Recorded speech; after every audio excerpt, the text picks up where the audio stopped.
Good morning, everyone. Welcome to our Tuesday morning's Mind the Moment gathering, brought to you by Harvard Pilgrim Healthcare and Tufts Health Plan. And this is a place where we invite experienced mindfulness instructors to speak with us about what mindfulness means to them and to discuss as a community how we can incorporate these practices into our daily lives. I'm Suzanne Rowe Palacino, and I'm so happy to be back here this morning with Zeenat Potia, mindfulness instructor with Harvard Pilgrim Healthcare. Good morning, Zeenat. Good morning, Suzanne. It's so nice to be with you again, and welcome to everyone. Yeah, welcome everyone. And it seems like it's been a little while since you've been with us, so it's really, really nice to have you on board again to join us and to share your teaching with us this morning. Ditto. Yeah, so welcome to everyone, and especially welcome to anybody that's particularly new. We're so happy to have you here this morning. Just so you know how things go in these sessions today, Zeenat will start us off with a question for the group, and then share some thoughts with us and lead us in a guided practice that's going to be at least 12 minutes or around 12 minutes. So, and she'll guide us through that practice. So anyone that's even new to meditation, no worries, we've got you covered with instruction all the way along.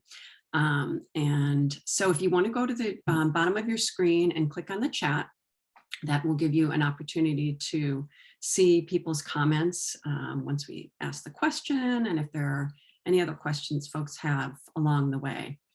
And just a reminder, as you know, I know we're heading towards the end of May, but May is Mental Health Awareness Month, and Harvard Pilgrim and Tufts Health Plan, Point 32 Health, have a lot of programs to offer during this time frame. So the Peak Mind Challenge has been going on all month, and I'll share this link for folks who are interested in joining some of our other sessions. So you can just click on that link and have it for yourself when you finish this session today. But we hope you'll join the different types of programs that we have. And each day during this month, and actually until June 10th, we have at noontime, a video will be posted to the YouTube channel that's referenced in this link. So you can have a lot of opportunities to practice during the week. So we hope you join us there as well. All right, so Zeenat, what question do you have for us this morning? So this morning, I'd like to offer a contemplation around growing or growth. We are in a growing season, at least here in the Northeast of the United States, it being spring, and people's gardens are going in, and things are blooming and coming forth from the ground.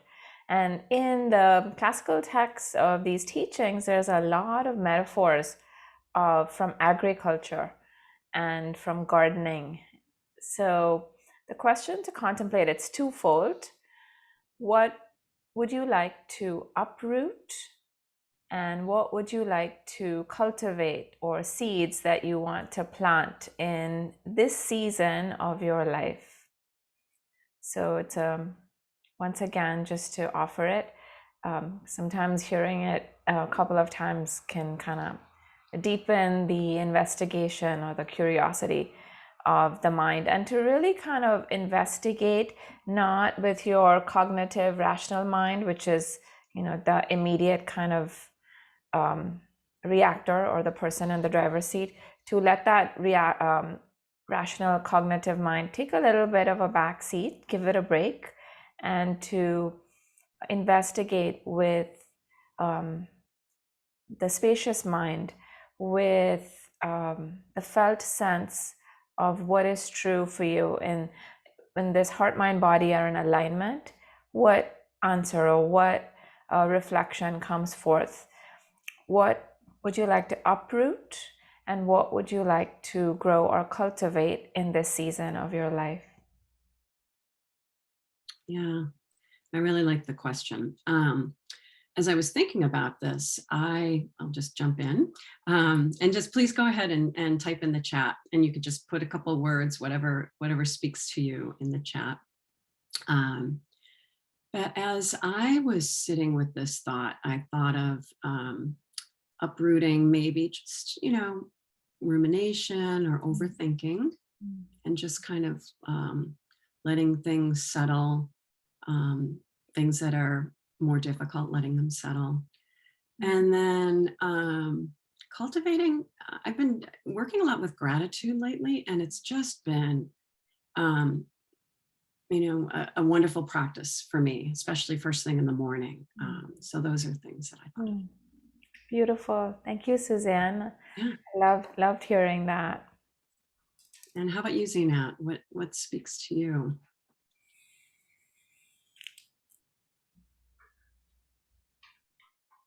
I'm actually inspired because my response is very much reflective of what Sarah has shared in the chat.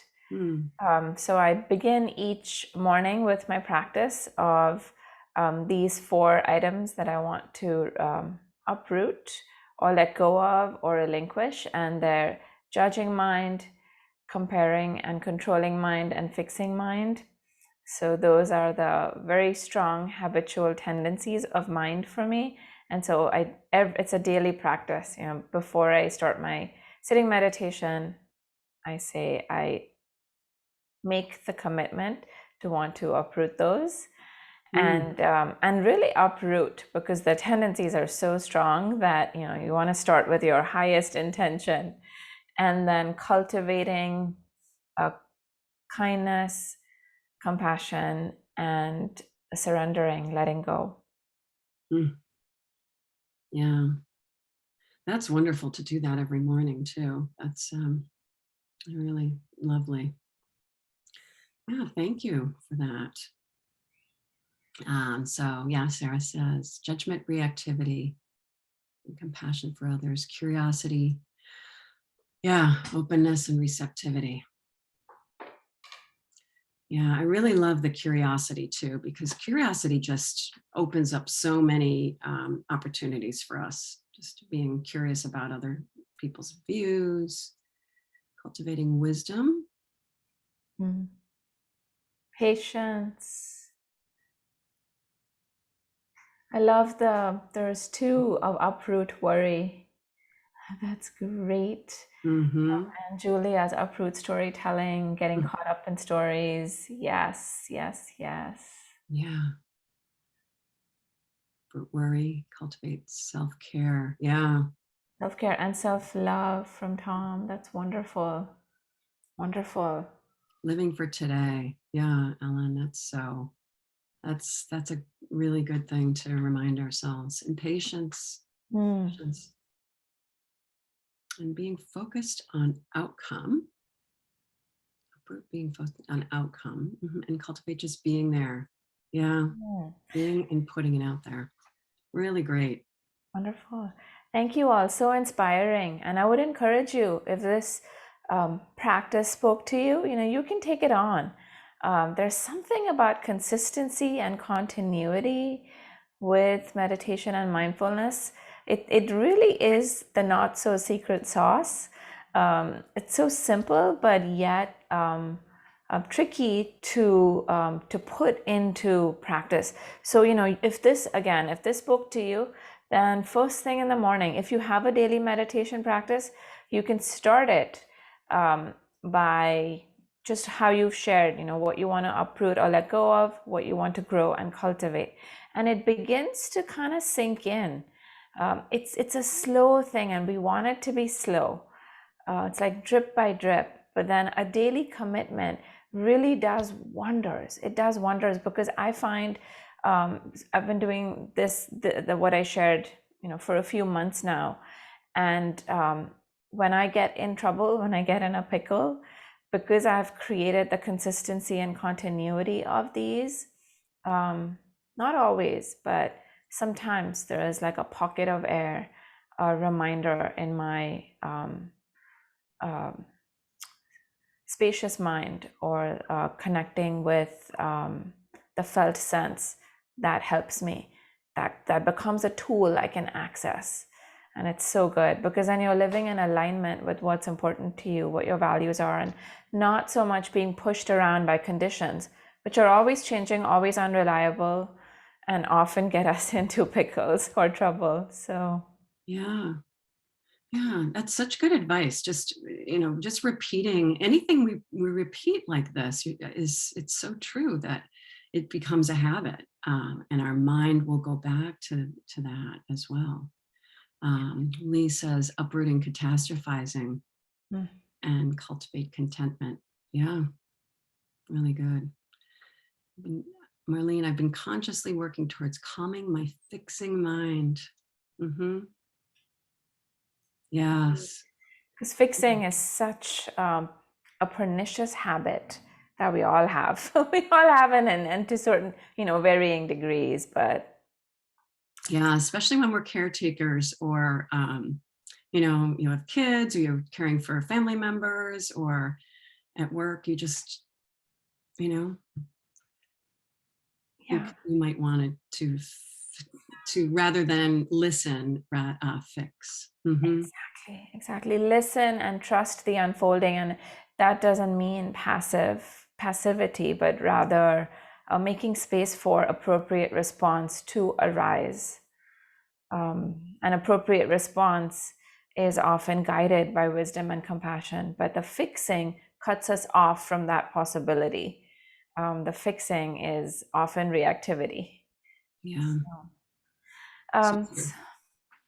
okay, good. Thank you all for that mindful speech and listening. And let's transition to some quiet contemplation.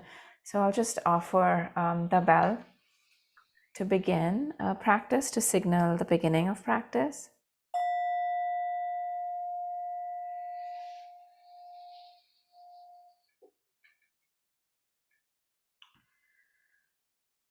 And as you come into stillness, finding whatever posture is supportive for you this morning, I am inspired to begin by wishing that all that has been shared in the conversation, may it come to be so. May it be so.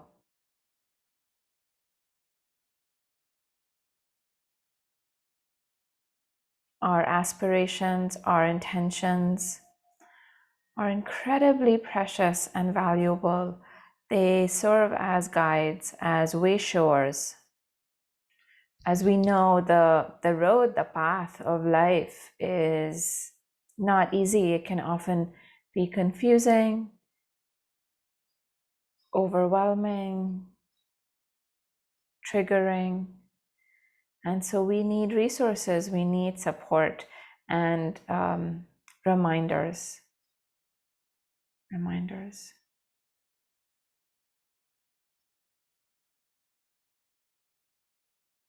So trusting yourself in this moment, trusting your heart's goodness, what bubbles forth when we get quiet, when we feel encouraged to share in a safe space. What emerges is the radiance of the heart.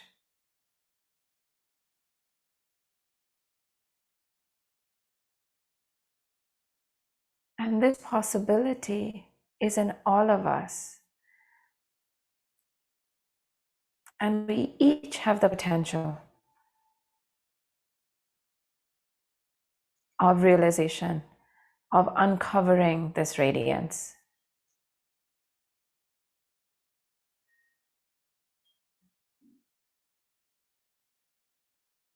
So no matter what unskillful acts or deeds or thoughts have happened before, or that we inherit, that are passed down to us as a bundle,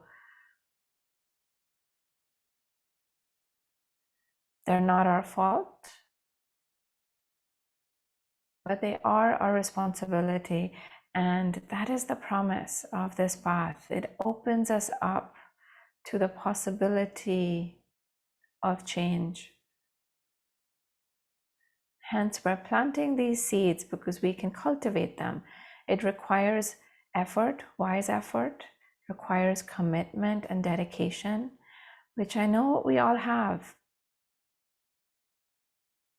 in good measure. And being in a supportive environment, practicing with others can help us to keep on beginning again. So in our meditation today, be that guiding light unto yourself.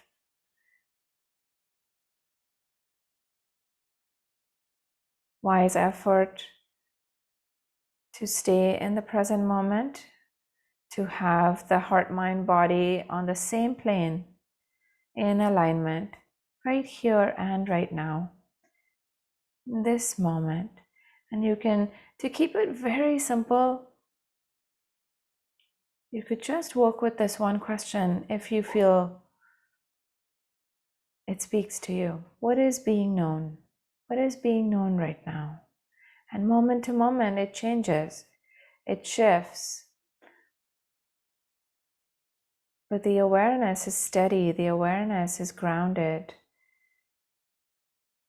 The awareness is spacious. It can behold, lightly engage with, know, directly experience. It's bare knowing.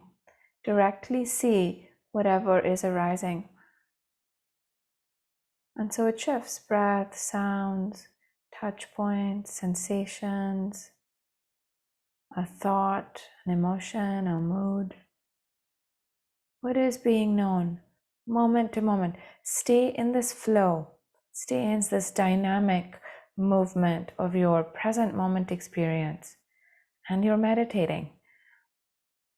And when you get knocked off course, when you drift off into past or future thinking, get lost, at some point a light bulb will go on. Like, and you can pause there and gently guide yourself back with tenderness, with the values that you have planted, the seeds that you want to cultivate. All of those, the ones you planted and then the ones the community planted, collectively we can draw on it to help you back to the here and now. And then what is being known now? We are letting go of, we're relinquishing judging, self-defeating thoughts, controlling mind, comparing mind, fixing mind. What is being known?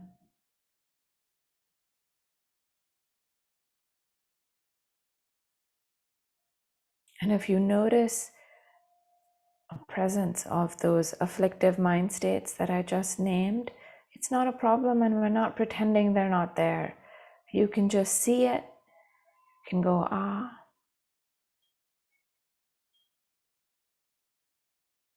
and then touch the seed of compassion, of gentleness, of softness, of patience, and begin again.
What is being known now? What is being known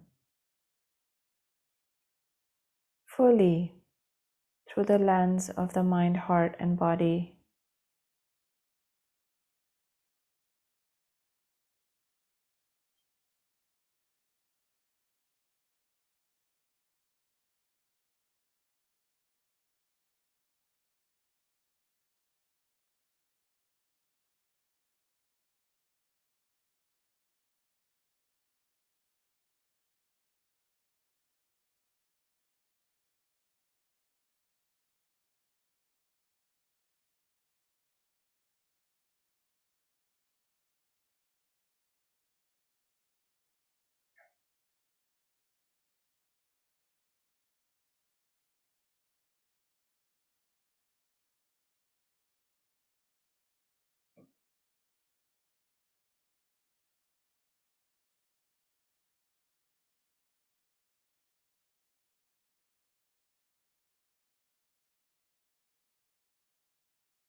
If you wish, you can bring into your awareness the seeds that you want to cultivate and grow as we move to close the practice, just to connect with them one more time.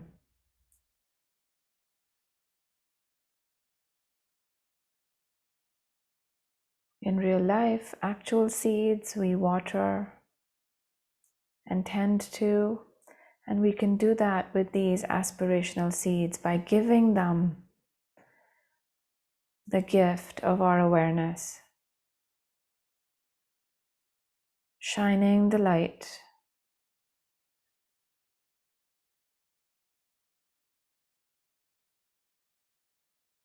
of steadiness and awareness and your commitment, watering them. May it be so.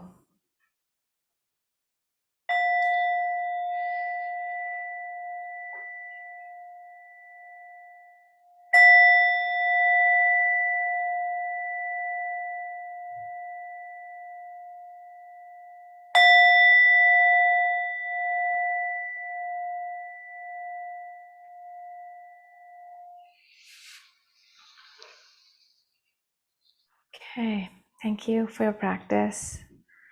And taking your time as you transition out, please attending to your body. If you need to stretch or look around, whatever feels good. That's a way that we show that we care for our physical being. And I also just wanted to mention, related to the Peak Mind Challenge, that I am one of the teachers who is showing up on that challenge. And so I hope you'll join in. All of the teachers are fabulous and wonderful, and would be so good to learn from them. But I believe there's a video from me going up later today. So check it out if you're interested. Yeah, definitely. Yeah, we've tried to connect the teachers with each Tuesday morning with the noontime post. So, and yeah, that would be wonderful to visit Zeenat's today. But if there are videos that you didn't get to watch, previous videos, they're all posted. So like she mentioned, like Zeenat mentioned, the other teachers will be up there as well. Thank you so much for your teaching this morning, Zeenat. I especially, I like the reminder that when these negative or these mind states that we're trying to uproot come in, we're not pretending they're not there. Mm-hmm. And I like the reminder as well that those mind states are there to protect us. That helps me when my mind states come in that are ones that I'm looking to uproot, that it's part of our survivor mind, part of the brain that's part of the survivor mind, that the worry, the self-judgment, the catastrophizing, that's all there to protect us, and that we can remind ourselves that, thank you. You can even say it to that thought. Thank you for being there to protect me. And then just take a breath and try to release that feeling. So, I love that. I love that invitation to see the good intentions of even the unskillful mind states so that they're not the enemy, but that one can set a boundary. I liked your thing, Suzanne, of thank you for trying to protect me. I noticed that similar to what you're saying, and I actually have started setting a boundary. No, thank you, not right now. Judging mind, you can take a back seat now. I've got this. yeah, Because they can such a good one. have, the energy can be so strong and reactive, that recognizing the good intention and then setting an internal boundary Yeah, can be good. no, that's really good advice. Wonderful. Well, thank you so much for being here this morning, Zeenat. We really appreciate having you here and My sitting. pleasure. My pleasure. And thank you, Erin. I'm so glad to hear that you listened to the challenge and for sharing the link. Yes. For Lily. Lily, the link is right there. Just go up a little bit. And I think Erin put it in again too. So we have it twice. Good. Yeah, Awesome. and I'll put it here again. So you have it. And you can just click on that link, Lily, and it'll bring you there.